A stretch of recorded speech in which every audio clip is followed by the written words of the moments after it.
कि किस प्रकार से अपन एक फ्रीक्वेंसी को फाइंड कर सकते हैं और टाइम पीरियड को फाइंड कर सकते हैं और साथ में अपन इसके न्यूमेरिकल भी देखेंगे। तो करें फिर स्टार्ट।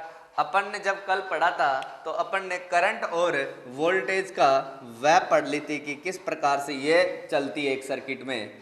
तो आपकी जो ये मानना है कि ये मैंने कोई करंट का ग्राफ है, कोई करंट वेव फॉर्म है। तो यहाँ से अगर अपन ने कल मैंने बताया था आपको कि यहाँ ये जो मैक्सिमम पॉइंट हो रहा है इस लूप का, ये यहाँ पर मैक्सिमम हो रहा है, तो ये मैक्सिमम जो है इसे बोलते हैं अपन क्या, मैक्सिमम करंट। इस लूप का जो मैक्सिमम पॉइंट प्राप्त होगा ये मैक्सिमम कोई करंट का ग्राफ है। तो यहाँ पर क्या अपने को होगा, मैक्सिमम करंट की वैल्यू प्राप्त होगी। इस मैक्सिमम करंट की वैल्यू को अपन एक नाम से और जानते हैं, वो है पीक करंट। हो गया। अगर यहाँ पर अपन वोल्टेज लेते हैं तो क्या हो जाएगा, पीक वोल्टेज हो जाएगा। इसी प्रकार अगर ये तो था अपना पॉजिटिव में ग्राफ, अगर मैं नेगेटिव में देखता हूं तो यहाँ पर देखें कि इसके बिल्कुल मिड पॉइंट में यहाँ पर अपने को मैक्सिमम प्राप्त हो रहा है। तो यहाँ पर जो ये वैल्यू है वो कौन सी होगी आपकी, मैक्सिमम करंट की वैल्यू मैक्सिमम। इसे ही अपन क्या कहेंगे, पीक करंट। अब अपने पास कई बार क्वेश्चन पूछ लिया जाता है कि जो यार ये आपने पीक करंट या मैक्सिमम करंट तो फाइंड कर दिया, ये हुआ कहाँ से। देखें एक बार, ये जीरो से लेके अगर मैक्सिमम है तो देखो मैक्सिमम करंट हो गया, जीरो से लेके यहाँ तक ये मैक्सिमम जा रहा है। तो अपने पास कई बार ऐसा पूछ लिया जाता है कि यार यहाँ से लेके इस मैक्सिमम पॉइंट से इस मैक्सिमम पॉइंट या फिर पीक पॉइंट तक आप कौन सी करंट है या फिर किस करंट के नाम से जानी जाती है। तो याद रखें कि यहाँ से यहाँ इस करंट को किस नाम से जानते हैं, देखो पीक टू पीक करंट के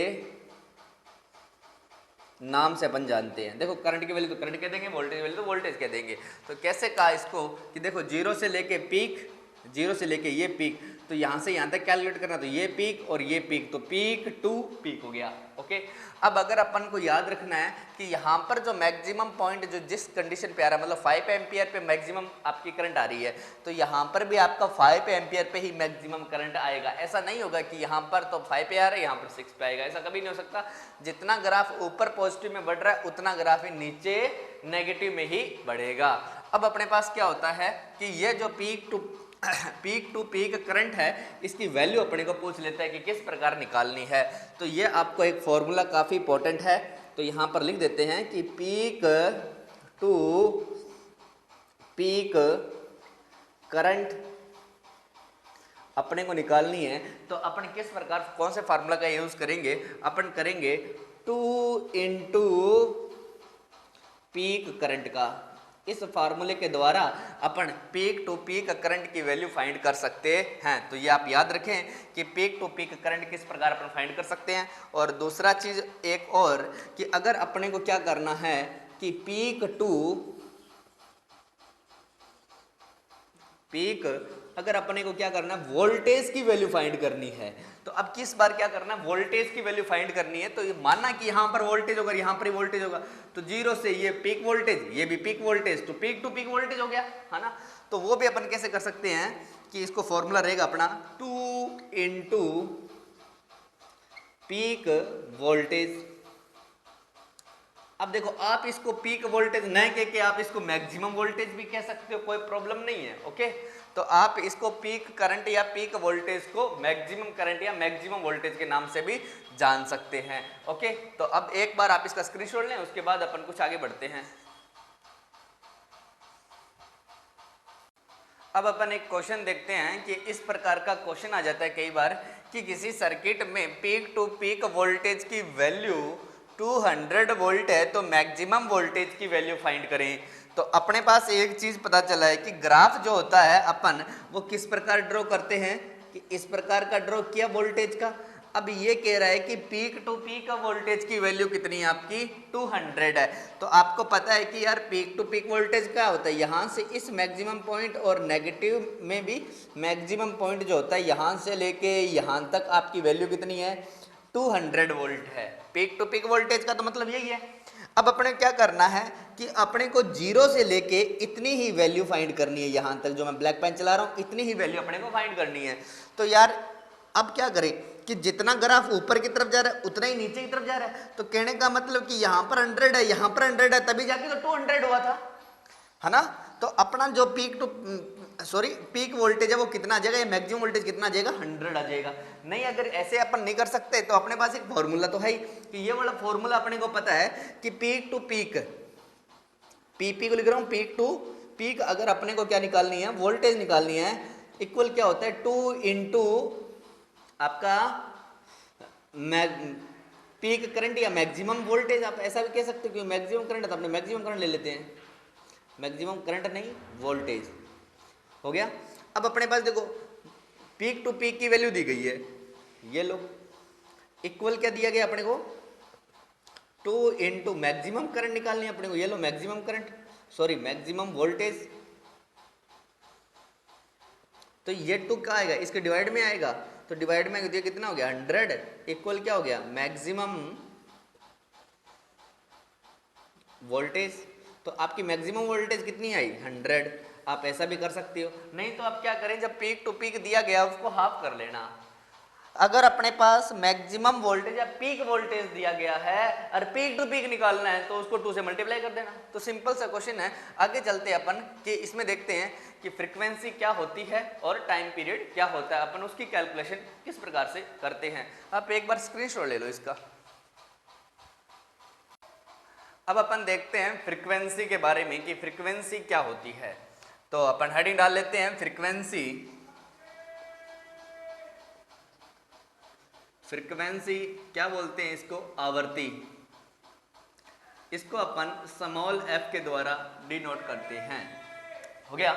अब अपन क्या करें कि फ्रीक्वेंसी अपने को फाइंड करनी है, फ्रीक्वेंसी निकालनी है। और फ्रीक्वेंसी होती क्या, एक सर्किट में मैं बताता हूं कि अगर अपना कि ये पॉजिटिव नेगेटिव अपना कोई ग्राफ चल रहा है, आगे तो बढ़ रहा है, तो जो फ्रीक्वेंसी होती है वो क्या होती है कि जो 1 सेकंड में ये आपके कितने साइकिल बना रही है। फ्रीक्वेंसी क्या होगी कि 1 सेकंड में ये कितने सर्किल आपके बना रही है। तो याद रखें कि पॉजिटिव और नेगेटिव मिलकर एक सर्किल बनता है। ये हाफ साइकिल है, ये हाफ साइकिल है ना, दोनों का मिलकर क्या बनेगा, एक साइकिल बनेगा। तो अपनी जो फ्रीक्वेंसी होगी वो ये कहती है कि 1 सेकंड में ये आपके गोले जो बन रहे हैं ये कितने बनेंगे। ओके, ये फ्रीक्वेंसी होती है। तो अपन इसकी डेफिनेशन कह सकते हैं कि फ्रीक्वेंसी की डेफिनेशन 1 सेकंड में लगाए गए चक्रों की संख्या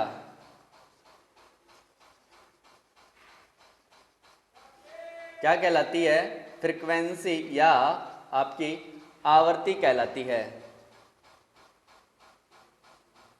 ओके, हो गया। तो अपन अब क्या करेंगे, फ्रीक्वेंसी को अपन f के द्वारा डिनोट करते हैं, स्मॉल f के द्वारा। तो यहां से अपने पास क्या फॉर्मूला निकला कि 1 सेकंड में लगाए गए चक्रों की संख्या, तो क्या हो गया, चक्कर अपॉन सेकंड, किसकी फॉर्मूला हो गया, ये आपका फ्रीक्वेंसी का हो गया। यहां से अगर अपन इसकी यूनिट देखें फ्रीक्वेंसी की तो क्या निकल के आती है, साइकिल पर सेकंड।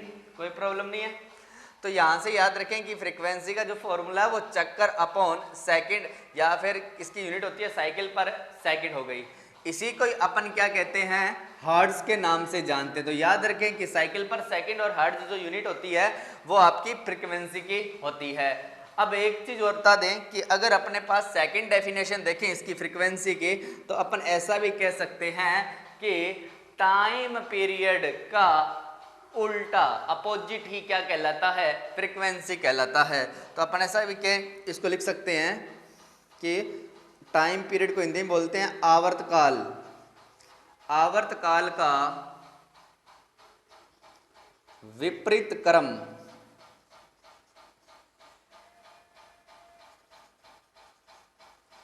आवर्ती कहलाता है।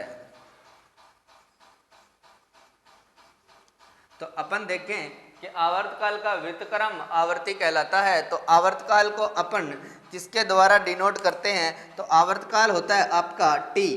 हो गया। इसका अपने क्या करना है, व्युत्क्रम करना है, विपरीत क्रम, या फिर अपने इसको व्युत्क्रम बोलते हैं। विपरीत क्रम का मतलब होता है एक में टी का डिवाइड दे लो, ये उसका व्युत्क्रम हो गया, इसी को क्या बोलते हैं अपन, फ्रीक्वेंसी बोलते हैं। काफ़ी इंपॉर्टेंट क्वेश्चन है, यहाँ से अपन बहुत सारे न्यूमेरिकल सॉल्व करेंगे। तो यहाँ से अगर अपन इसकी यूनिट देखते हैं तो यूनिट जो आपकी निकल के आएगी वो क्या निकल के आएगी कि 1/सेकंड है। तो ये लो 1/सेकंड जो आपकी यूनिट होती है वो किसकी होती है, फ्रीक्वेंसी की होती है। तो अपने पास अभी जो फ्रीक्वेंसी के अपन ने दो प्रकार के फॉर्मूले देखे हैं, इन दोनों प्रकार के फॉर्मूलों से आपके बहुत सारे ऑब्जेक्टिव क्वेश्चन बनते हैं, उन्हीं को अपन सॉल्व करेंगे। इससे पहले कुछ और कंसेप्ट देख लेते हैं अपन फ्रीक्वेंसी के, वो देखें। यहाँ पर मैं इस बार यहाँ पर समझा देता हूँ आपको।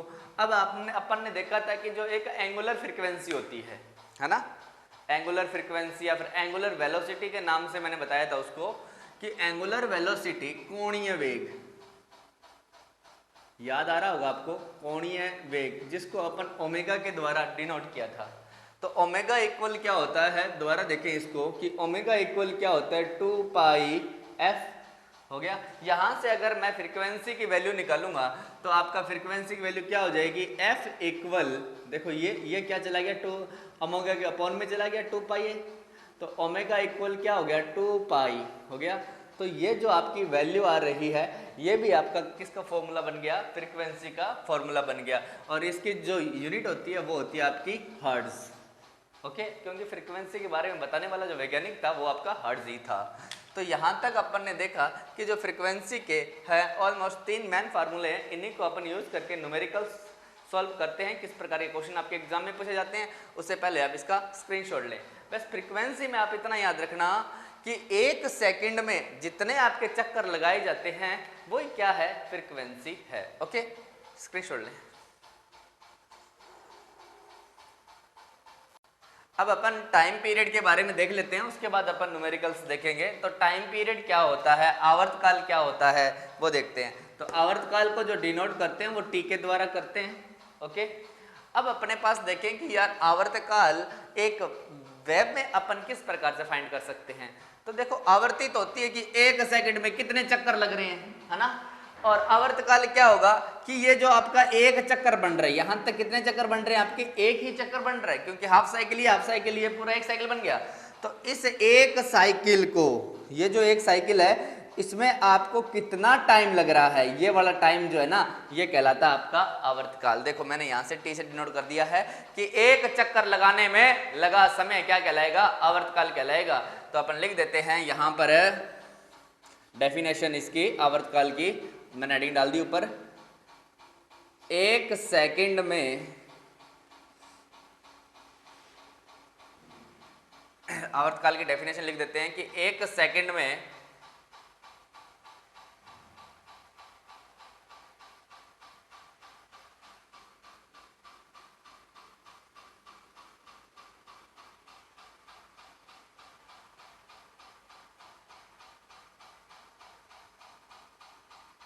डेफिनेशन लिख देते हैं अपन, एक चक्कर लगाने में लगा समय क्या कहलाता है, आवर्तकाल कहलाता है।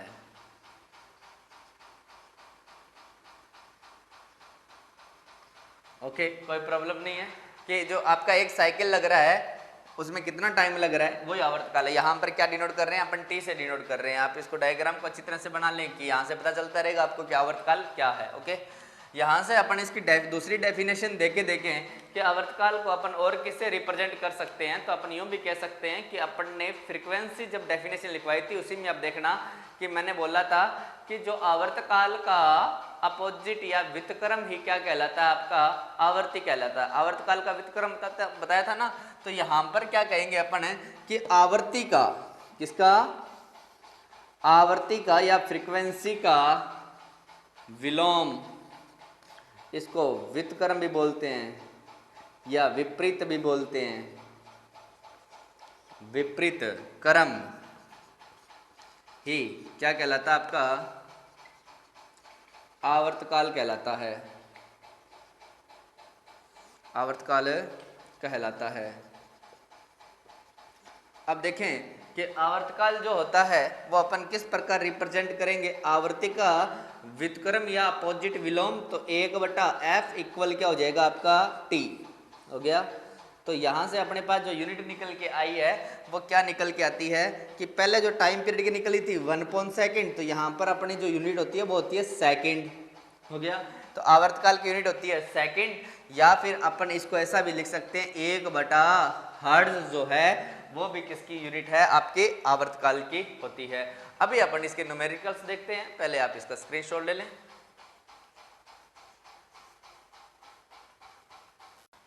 तो काफी इंपॉर्टेंट क्वेश्चन है और काफी बार एग्जाम में भी पूछा गया, इस प्रकार का अपने पास एग्जाम में क्वेश्चन पूछा जाता है। तो देखें क्या था कि एक इलेक्ट्रॉन 4 सेकंड में 16 वर्ताकार चक्कर लगाता है। तो मतलब जो आपका टाइम है वो वैल्यू अपने को दे रखी है कि टी की वैल्यू कितनी है अपने पास है, कितने सेकंड में, 4 सेकंड में लगाता है। और अपने पास जो चक्कर है साइकिल है, और साइकिल कितने अपने पास 16 साइकिल है। ओके, अब अपने क्या करना है कि लगाता है तो फ्रीक्वेंसी की वैल्यू निकालनी है, मतलब एफ की वैल्यू निकालनी है। और क्या निकालना है, एक चक्कर लगाने में लगा समय।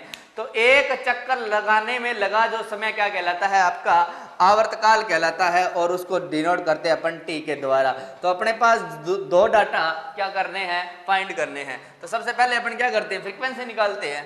तो फ्रीक्वेंसी इक्वल क्या होती है, साइकिल पर सेकंड। कोई प्रॉब्लम नहीं है क्योंकि अपन ने ये तो देख रखा है कि फ्रीक्वेंसी की जो आपका फॉर्मूला होता है वो क्या होता है, साइकिल पर सेकंड। तो एफ इक्वल कितना हो गया, फ्रीक्वेंसी साइकिल कितने आपके, साइकिल 16, और आपका सेकंड टाइम कितना है 4 सेकंड। तो इक्वल कितना आ गया 4 हर्ट्ज। तो आपकी इसकी फ्रीक्वेंसी जो इलेक्ट्रॉन की फ्रीक्वेंसी होगी वो कितने हर्ट्ज होगी, 4 हर्ट्ज होगी। अभी अपने क्या करना है कि एक चक्कर लगाने में कितना समय लग रहा है तो वो निकालना है, मतलब टाइम पीरियड निकालना है। तो अपन जो ये तो हो गया आपका फर्स्ट क्वेश्चन, और ये आप अपन निकालेंगे सेकंड क्वेश्चन। तो लिख देते हैं टाइम पीरियड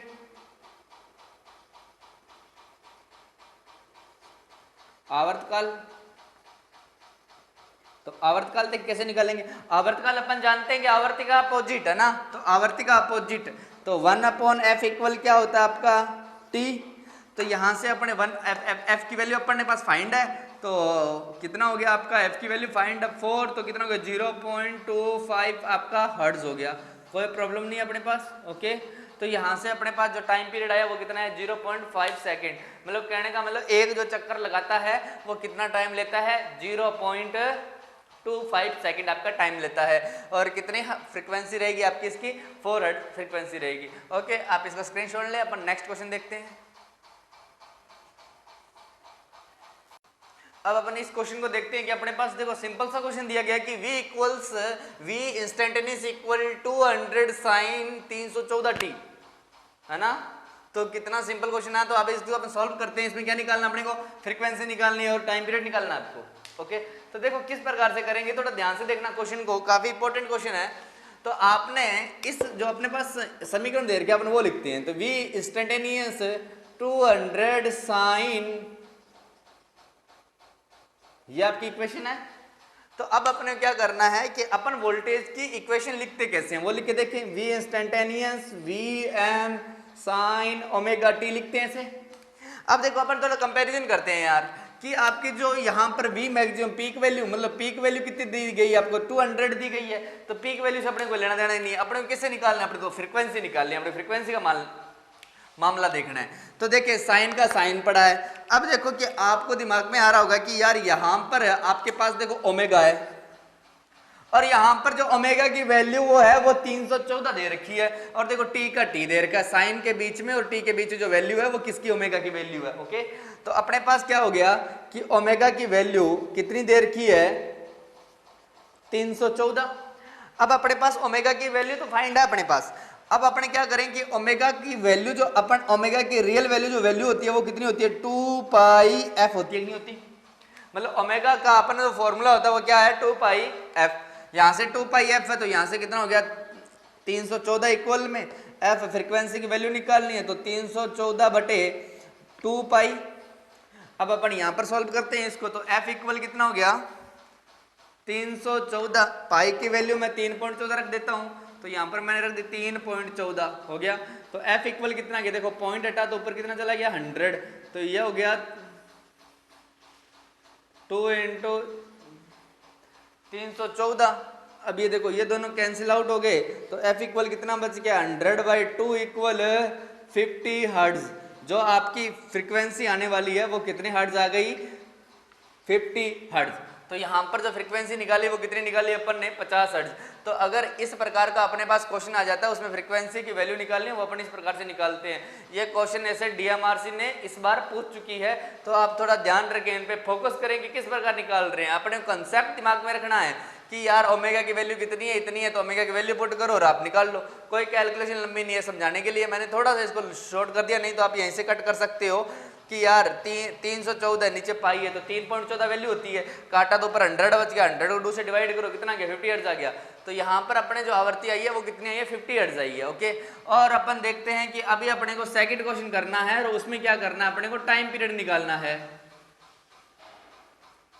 तो टाइम पीरियड की बात करें तो आवर्तकाल की बात करें अपन है, तो आवर्तकाल आपका किस प्रकार से निकलेगा वो देखें। आवर्तकाल अपन जानते हैं कि टी के द्वारा डिनोट करते हैं और फ्रीक्वेंसी का व्युत्क्रम होता है, तो फ्रीक्वेंसी 1/f कर दिया अपन ने, तो t इक्वल्स कितना हो गया, f की वैल्यू कितनी है अपने पास 50 हर्ट्ज, क्योंकि अपन ने ऑलरेडी निकाली है यहाँ से। तो 50 हर्ट्ज तो इक्वल कितना हो गया आपका, 1 में डिवाइड करोगे तो 0.02 आपका सेकंड क्या आ जाएगा, आवर्तकाल आ जाएगा। मतलब एक चक्कर लगाने में कितना समय लगेगा आपका, 0.02 सेकंड लगेगा। अब इससे एक बात और समझ में आती है अपने को, यहाँ से जो आवर्तकाल की वैल्यू आपसे डायरेक्ट पूछ सकता है कि किस प्रकार से पूछेगा कि भारत में ऐसी सप्लाई का आवर्तकाल बताएं कितना होता है, मतलब डायरेक्ट दे दिया, कोई आपको कोई न्यूमेरिक मतलब कोई डाटा नहीं दिया गया, डायरेक्ट यूं पूछा गया है कि भारत में एसी सप्लाई का आवर्तकाल याद करें। तो भारत में एसी सप्लाई का जो आवर्तकाल है वो कितना 0.02 सेकंड। कैसे निकाला, क्योंकि भारत में जो फ्रीक्वेंसी एसी सप्लाई की वो 50 हर्ट्ज है। तो देखो 50 हर्ट्ज है, तो अपने क्या किया कि 1/f होता है, f की वैल्यू कितनी पुट कर दी मैंने 50 हर्ट्ज, तो आपका टाइम पीरियड आ गया। अभी अपन ऐसा आ जाए कि क्वेश्चन यूं पूछ ले कि स्विट्जरलैंड के अंदर आप ऐसी सप्लाई का टाइम पीरियड निकाले। अब स्विट्जरलैंड में तो याद रखना पड़ेगा कि स्विट्जरलैंड की जो फ्रीक्वेंसी है वो 60 हर्ट्ज होती है, 60 हर्ट्ज होती है। तो 60 हर्ट्ज का तो आवर्तकाल निकालेंगे तो 1/60 हो जाएगा, मतलब फ्रीक्वेंसी की वैल्यू कितनी होगी वहाँ स्विट्जरलैंड में 60, तो यहाँ पर 60 वैल्यू पुट करेंगे तो एक में जैसे 60 से डिवाइड करेंगे तो आपकी वैल्यू आएगी 0.01 सेकंड। ओके, तो फ्रीक्वेंसी वैल्यू कितनी हो जाएगी, सॉरी टाइम पीरियड कितना हो जाएगा 0.01 सेकंड हो जाएगा। और भारत का कितना आपका 0.02 सेकंड। पाकिस्तान का पूछ ले तो पाकिस्तान में तो फ्रीक्वेंसी 50 ही है, तो टाइम पीरियड इतने आने वाला है। ओके, कोई प्रॉब्लम नहीं है, आप स्क्रीनशॉट लें।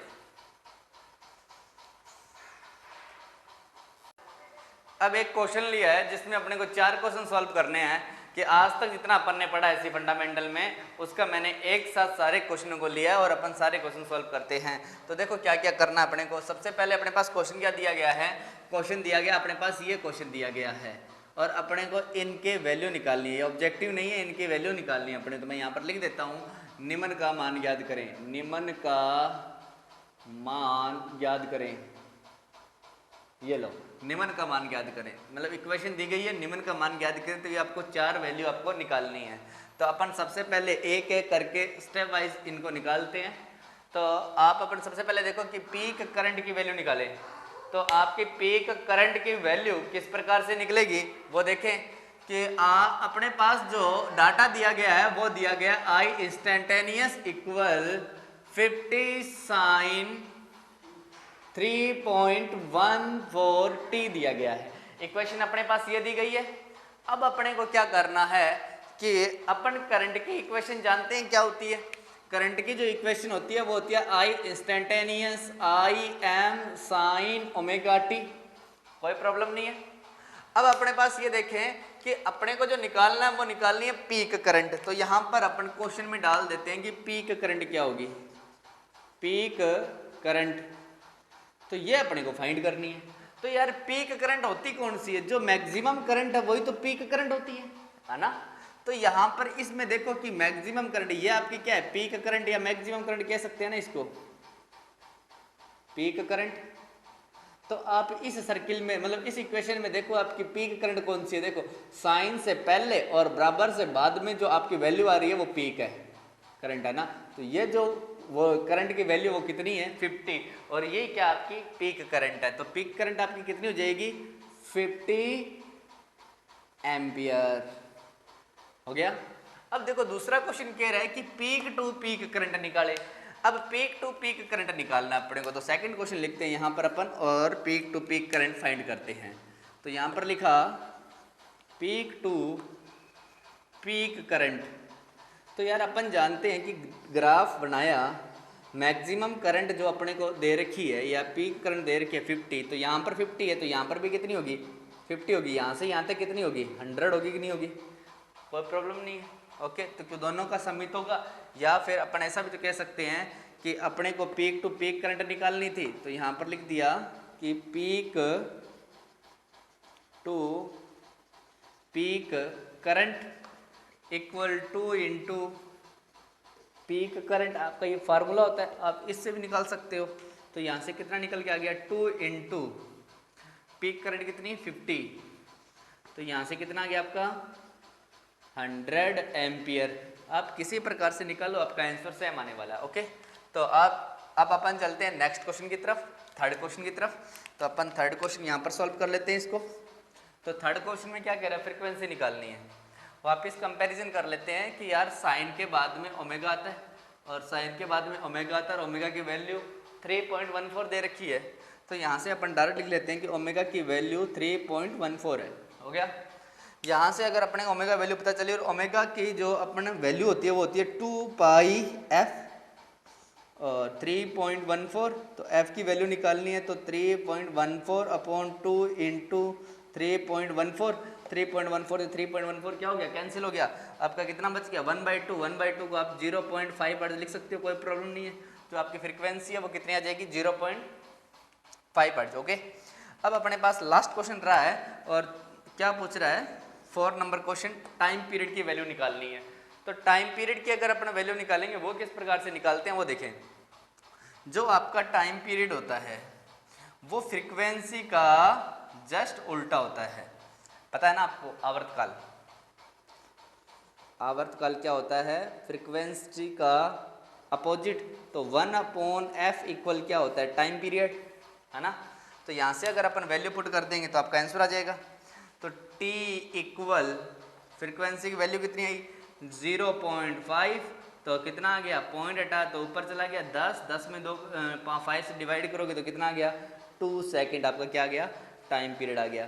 तो अपने पास अपन ने सारों की वैल्यू निकाल के अपन ने देख लिया। फ्रीक्वेंसी की वैल्यू 0.5 हर्ट्ज, ये लो, और आपकी मैक्सिमम करंट कितनी आ रही है, sorry peak to peak current कितनी आ रही है ये रही, और आपकी पीक करंट जो आ रही है वो ये रही। तो आपके चारों के चारों क्वेश्चन सॉल्व कर लिए। आप एक बार खुद जरूर अपने हाथ से ट्राई करें, क्योंकि ये क्वेश्चन बहुत ही पॉपुलर क्वेश्चन है, बार बार एग्जाम में पूछे जाते हैं। तो एक बार आप भी कोशिश करें। अपन इसके बाद नेक्स्ट क्वेश्चन और ट्राई करते हैं। ओके, स्क्रीनशॉट ले। अपन ने एक नेक्स्ट क्वेश्चन लिया, देखो अपन वही क्वेश्चन है, बस अब वैल्यू चेंज कर दी है।